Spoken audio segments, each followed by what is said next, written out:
Homeopathy, ಮಾಡೋದು allopathy. MBBS ಹೆಸರಿನಲ್ಲಿ ರೋಗಿಗಳಿಗೆ ಮಂಕುಬೂದಿ. ಸರ್ಕಾರಕ್ಕೂ ಧೋಕ, ಜನಗಳಿಗೂ ಮೋಸ. ಡಾಕ್ಟರ್ ಎಮರಾಯನ ಆಸ್ಪತ್ರೆಯಲ್ಲಿ ಜೀವಕ್ಕೆ ಗ್ಯಾರಂಟಿ ಇಲ್ಲ. ಇದು ಹುಬ್ಬಳ್ಳಿಯ ಸೈಯದ್ ಆಸ್ಪತ್ರೆಯ ಕರ್ಮಕಾಂಡ.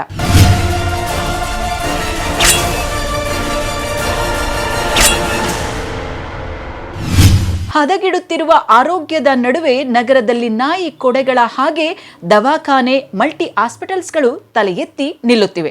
ಹೀಗಿರುವಾಗ ನಕಲಿ ಡಾಕ್ಟರ್ಗಳು, ನಕಲಿ ಆಸ್ಪತ್ರೆಗಳು, ಹೈಟೆಕ್ ಹೆಸರಿನಲ್ಲಿ ಜನರನ್ನ ಲೂಟಿ ಮಾಡುತ್ತಿರುವ ಘಟನೆಗಳು ಅಲ್ಲಲ್ಲಿ ನಡೆಯುತ್ತಿವೆ. ಕೆಲವರಂತೂ ಓದೋದೇ ಬೇರೆ, ಆಮೇಲೆ ಪ್ರಾಕ್ಟೀಸ್ ಮಾಡೋದೇ ಬೇರೆ. ಅನೇಕ ಡಾಕ್ಟರ್ಗಳು ಬಿಸ್ನೆಸ್ ಕಾರಣಕ್ಕೆ ಆಯುರ್ವೇದ ಅಥವಾ ಹೋಮಿಯೋಪತಿ ಓದಿಕೊಂಡು ಅಲೋಪತಿ ಡಾಕ್ಟರ್ಗಳಾಗಿ ಜನಗಳ ಜೀವದ ಜೊತೆ ಆಟ ಆಡೋದು ಕಾಮನ್ ಆಗಿದೆ. ಇವರ ಬಂಡತನ ಹೇಗಿರುತ್ತದೆ ಅಂದ್ರೆ, ಆಸ್ಪತ್ರೆ ಕಟ್ಟೋದಕ್ಕೆ ಆರೋಗ್ಯ ಇಲಾಖೆಯಲ್ಲಿ ಒಂದು ನೋಂದಣಿ ಕೂಡ ಮಾಡಿರುವುದಿಲ್ಲ. ಹುಬ್ಬಳ್ಳಿಯ ಸೈಯದ್ ಆಸ್ಪತ್ರೆ ಇದಕ್ಕೊಂದು ತಾಜಾ ಉದಾಹರಣೆ.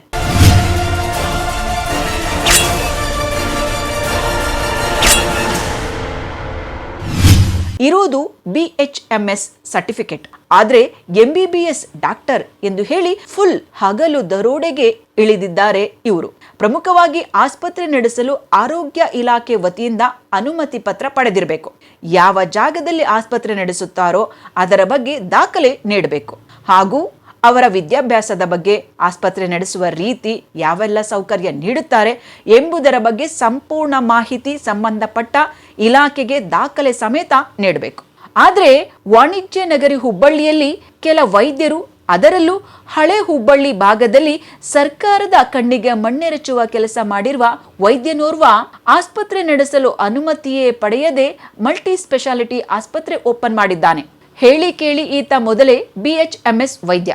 ಆದ್ರೆ ಬಂದಂತಹ ರೋಗಿಗಳಿಗೆ ತಾನು MBBS ವೈದ್ಯ ಎಂದು ಹೇಳೋದಲ್ಲದೆ ನಗರದ ಪ್ರಮುಖ ಆಸ್ಪತ್ರೆಯಲ್ಲಿನ ವೈದ್ಯರ ಹೆಸರು ಬಳಕೆ ಮಾಡಿ ಟ್ರೀಟ್ಮೆಂಟ್ ನೀಡುತ್ತಿದ್ದಾನೆ. ಅಷ್ಟೇ ಅಲ್ಲದೆ ಆಪರೇಷನ್ ಥಿಯೇಟರ್ ಇಲ್ದಿದ್ರೂ ಆಪರೇಷನ್ ಮಾಡಿ ಕಾಲಿನ ಬೆರಳು ಹೊಗೆ ಹಾಕಿಸಿರುವ ಕೀರ್ತಿ ಇವನಿಗೆ ಸಲ್ಲುತ್ತದೆ.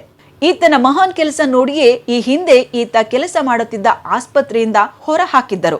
ಇಷ್ಟಕ್ಕೂ ಈತ ಈ ಹಿಂದೆ ಕೆಲಸ ಮಾಡುತ್ತಿದ್ದ ಆಸ್ಪತ್ರೆಯಲ್ಲಿ ನಿಯತ್ತಾಗಿ ರೋಗಿಗಳ ಸೇವೆ ಮಾಡಿದ್ರೆ ನಗರದಲ್ಲಿ ಉತ್ತಮ ಹೆಸರು ಪಡೆಯಬಹುದಿತ್ತು. ಆದ್ರೆ ಈತ ಮೆಡಿಕಲ್ ಶಾಪ್ ಜೊತೆ ಕೈ ಜೋಡಿಸಿ ಬಂದಂತಹ ರೋಗಿಗಳಿಗೆ ಅತಿ ಹೆಚ್ಚಿನ ಬೆಲೆಯ ಮೆಡಿಸಿನ್ ಬರೆದು ಮೆಡಿಕಲ್ ಶಾಪ್ ಜೊತೆ ಪರ್ಸೆಂಟೇಜ್ ಕೆಲಸಕ್ಕೆ ಕೈ ಹಾಕಿದ್ದ.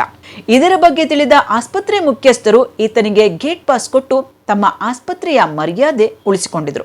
ಆದ್ರೆ ನಾಯಿ ಬಾಲ ಯಾವತ್ತಿದ್ರೂ ನೆಟ್ಗಾಗಲ್ಲ ಅನ್ನೋ ಹಾಗೆ ಅದನ್ನ ಕರೆದುಕೊಂಡು ಸಿಂಹಾಸನದ ಮೇಲೆ ಕೂರಿಸಿದ್ರು ಗಲೀಜು ಕಂಡ್ರೆ ಸಾಕು, ಕೆಳಗೆ ಜಿಗಿದು ನೆಕ್ಕದೇ ಇರೋದಿಲ್ಲ. ಅಷ್ಟರ ಮಟ್ಟಿಗೆ ಈತ ಇಲ್ಲಿ ಪಾಪ್ಯುಲರ್ ಆಗಿದ್ದಾನೆ. ಹಳೆ ಆಸ್ಪತ್ರೆಯವರು ಉಗಿದು ಮನೆಗೆ ಕಳಿಸಿದ್ರೆ ಇತ್ತ ಅದೇ ರಸ್ತೆಯಲ್ಲಿ ಸ್ವಂತ ಜಾಗ ಖರೀದಿ ಮಾಡಿ ಅಲ್ಲೊಂದು ಮಲ್ಟಿ ಸ್ಪೆಷಾಲಿಟಿ ಆಸ್ಪತ್ರೆ ಕಟ್ಟಿಸಿ ವಂಚನೆ ಮಾಡುವುದಕ್ಕೆ ಶುರು ಹಚ್ಚಿಕೊಂಡಿದ್ದಾನೆ.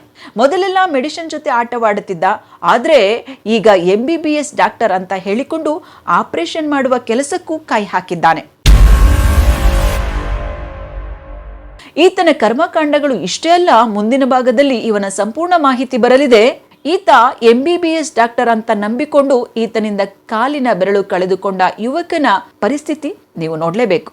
ಜೊತೆಗೆ ಈತನ ಬಗ್ಗೆ ಆರೋಗ್ಯ ಇಲಾಖೆ ಕೈಗೊಂಡ ಕ್ರಮದ ಬಗ್ಗೆ ತಿಳಿಯೋಣ, ನಿರೀಕ್ಷಿಸಿ.